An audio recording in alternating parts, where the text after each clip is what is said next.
Example 3. This graph shows the number of fishing boats, we're using the variable N, anchored in an inlet in the Queen Charlotte Islands as a function of time, we're using the variable T. So you can see this graph. It was a little bit harder to see the points, so I kind of darkened them. You may want to do the same thing. This is number of boats along, we call this the y-axis, but here we're going to call it the dependent. So the y is the dependent axis, and the x-axis, or in this case t-axis really, time is along the independent. So the dependent variable always is along your vertical axis. So what is a dependent variable? Number of boats. Independent variable, that's along the bottom here, time.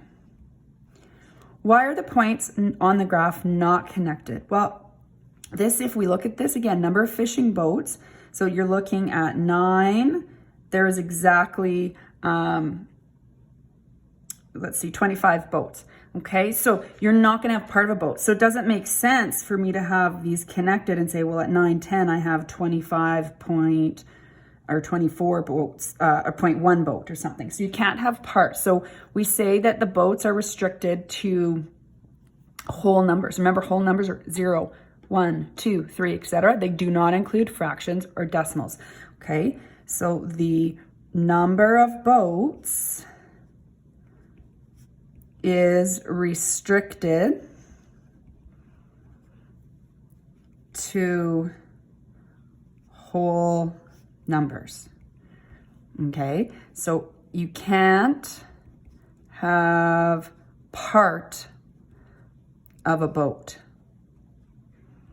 Okay, let's do the domain and range on this one. So here, because these aren't connected, it's not all real numbers. You actually have to list every single x value. So we have to go and see 9 o'clock, we've got 10 o'clock, 11, 12, 13. So we still open up those same squiggly brackets. They're really called braces.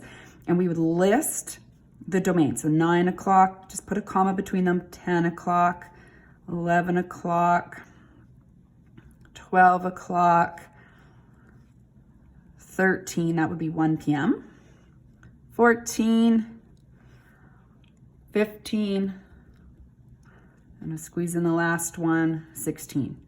So every hour, they've got a point. Let's look at the range. The range is the vertical axis. In this case, it's N, but the dependent variable. So what are each number? So we've got 25, we've got, oops, I missed this one, but we've got 10, etc. Now, when we're writing range, we wanna put it from smallest number to largest number. So when we open our brackets, okay, I'm gonna start here and kind of just work my way up. So 6, now 6 occurs twice, you don't repeat numbers. So we just need to write it once. 8, let's keep moving up. We've got 10, again, it occurs twice.